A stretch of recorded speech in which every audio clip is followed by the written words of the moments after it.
Hello friends, स्वागत है आप सबका आपके अपने यूट्यूब चैनल स्मार्ट स्टडी 2.0 में। आज के इस वीडियो में हम जीन प्याजे जी से संबंधित क्वेश्चंस करेंगे।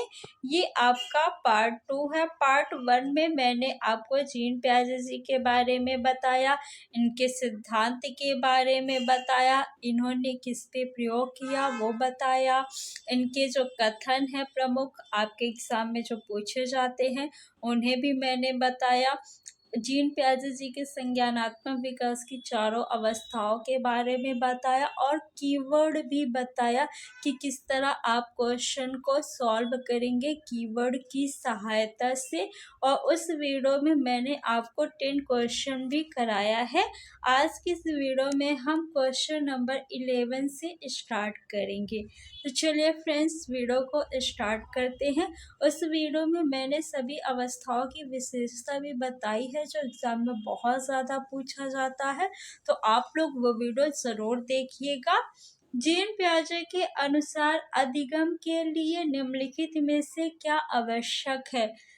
शिक्षार्थी के द्वारा पर्यावरण की सक्रिय खोजबीन, वयस्कों के व्यवहार का अवलोकन, ईश्वरीय न्याय पर विश्वास, शिक्षकों और माता पिता द्वारा पुनर्बलन। तो जिन्होंने भी पिछली वीडियो देखी होगी यानी पार्ट 1 देखा होगा वो आराम से इस क्वेश्चन का आंसर बता देंगे।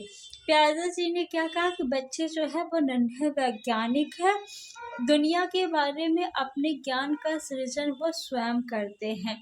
तो ऑप्शन नंबर ए आपका सही है। शिक्षार्थी के द्वारा पर्यावरण की सक्रिय खोजबीन। निम्नलिखित में से कौन सा कथन प्याजे के सिद्धांत के अनुसार नहीं कहा जा सकता? विकास गुणात्मक चरणों में होता है, ये सही है प्याजे जी के कथन के अनुसार। तो ये आपका उत्तर नहीं होगा क्योंकि आपको निगेटिव वाला लगाना है। बच्चे अपनी दुनिया के बारे में ज्ञान का निर्माण और उपयोग करते हैं, ये भी प्याजे जी ने कहा है, तो ये भी आपका उत्तर नहीं होगा। निरंतर अभ्यास से अधिगम होता है। देखिए, अधिगम का सिद्धांत जो है किसने दिया है? थॉर्नडाइक जी ने दिया है अधिगम का सिद्धांत। 3 मुख्य सिद्धांत है: तत्परता का नियम, अभ्यास का नियम और प्रभाव का नियम, और 5 गौड़ सिद्धांत है। तो ये आपका उत्तर हो जाएगा। ये जीन प्याजे जी ने नहीं, थॉर्नडाइक जी ने कहा है, उनके अनुसार सही है। बच्चे अपने पर्यावरण पर क्रिया करते हैं, ये भी सही है जीन प्याजे के अनुसार। तो ऑप्शन नंबर सी आपका उत्तर हो जाएगा। जीन प्याजे के सिद्धांत का प्रमुख प्रस्ताव है कि बच्चों की सोच वयस्कों से बेहतर होती है। बिल्कुल गलत है। बच्चों की सोच मात्रात्मक रूप में वयस्कों से भिन्न होती है। नहीं, बच्चों की सोच गुणात्मक रूप से वयस्कों से भिन्न होती है, ये सही है। जीन प्याजे जी ने कहा है कि बच्चों की सोच जो है वयस्कों की सोच से मात्रा में बराबर होती है लेकिन गुणात्मक रूप से भिन्न होती है। बच्चों की सोच वयस्कों से निम्न होती है। नहीं, ऑप्शन नंबर सी आपका बिल्कुल सही है। संज्ञानात्मक विकास की किस अवस्था के दौरान बच्चा अपने स्वकेंद्रित चिंतन पर नियंत्रण करने में सक्षम होता है? यहाँ पे कीवर्ड देखिए क्या आया है, स्वकेंद्रित। तो स्वकेंद्रित या अहम केंद्रित शब्द जब आपको प्रश्न में दिख जाए तो आप कौन सी अवस्था लगाएंगे? पूर्व संक्रियात्मक अवस्था। ऑप्शन नंबर बी आपका बिल्कुल सही है। पूर्व संक्रियात्मक अवस्था की अवधि क्या है? तो 2 से लेकर 7 वर्ष की अवस्था जो है आपकी पूर्व संक्रियात्मक अवस्था कहलाती है। संवेदी गामक अवस्था जो है ये आपकी प्रथम अवस्था है और जन्म से लेकर 2 वर्ष तक की अवस्था संवेदी गामक अवस्था कहलाती है। मूर्त संक्रियात्मक अवस्था जो है आपकी ये 7 से लेकर 11 वर्ष तक होती है और ये आपकी तीसरी अवस्था है। चौथी अवस्था कौन सी है? तो औपचारिक संक्रियात्मक अवस्था, या इसी अवस्था को अमूर्त संक्रियात्मक अवस्था भी कहते हैं। जो 11 से ऊपर की अवस्था होती है। जीन पियाजे के अनुसार विकास के किस स्तर पर बच्चे में परिकल्पना आधारित निगमनात्मक तार्किकता विकसित होती है और वैज्ञानिक सोच उभरना शुरू होती है। देखिए यहाँ पे कीवर्ड क्या है, कीवर्ड है आपका परिकल्पना। जब क्वेश्चन में परिकल्पना आ जाए तो आप कौन सी अवस्था लगाएंगे, अमूर्त संक्रियात्मक अवस्था या औपचारिक संक्रियात्मक अवस्था। ये कौन सी अवस्था है, चौथी अवस्था है। जब प्रश्न में कल्पना या परिकल्पना कीवर्ड आ जाए तो आप लोग अमूर्त संक्रियात्मक अवस्था लगाइएगा, और जब तार्किक सोच दिया हो तो क्या लगाएंगे आप, मूर्त संक्रियात्मक अवस्था। यहाँ पे एक और कीवर्ड है, वो क्या है आपका, निगमनात्मक तार्किक चिंतन। ये भी क्या है आपका कीवर्ड है। अगर ये भी शब्द आपको दिख जाए तो आप अमूर्त संक्रियात्मक अवस्था को लगाइएगा एग्जाम टाइम में। पियाजे के संज्ञानात्मक विकास सिद्धांत के अनुसार एक बच्चा किस अवधि में तार्किक सोच में सक्षम होता है। यहाँ पे कीवर्ड क्या है, तो कीवर्ड है तार्किक सोच।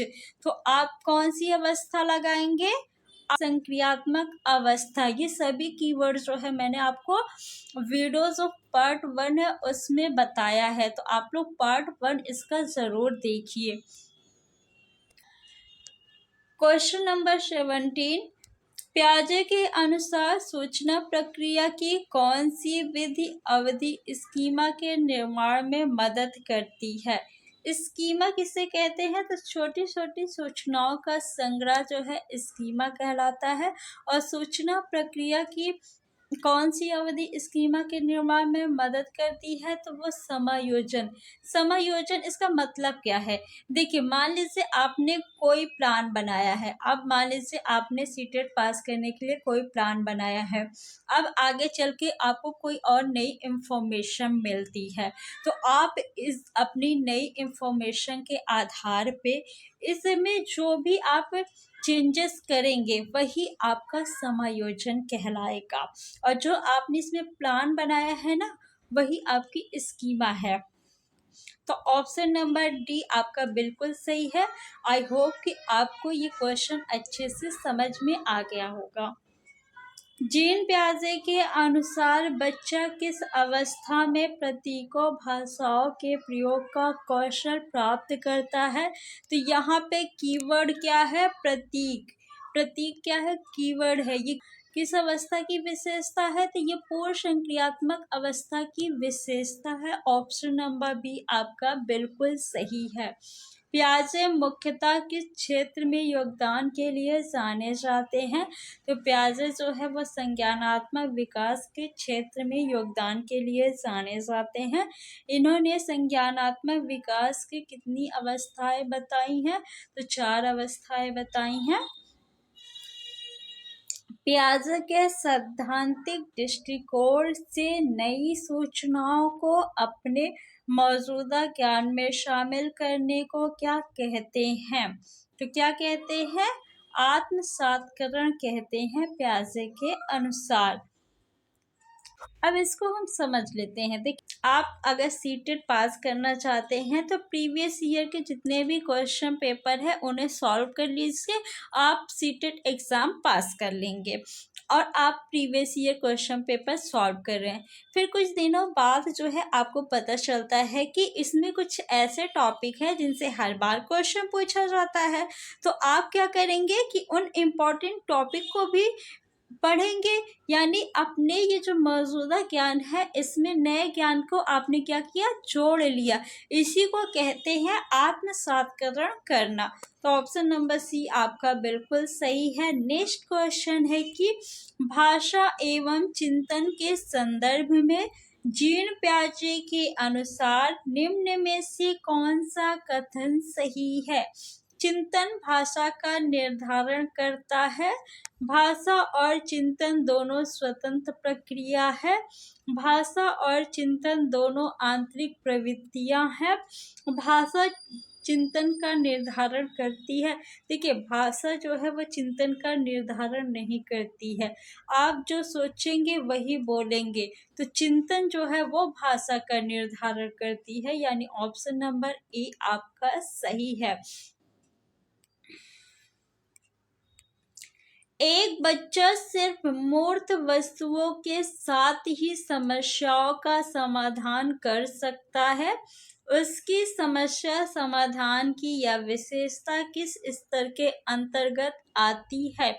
यहाँ पे देखिए कीवर्ड क्या है। कीवर्ड है आपका मूर्त वस्तुओं के साथ, यानी मूर्त शब्द जो है ये कीवर्ड है।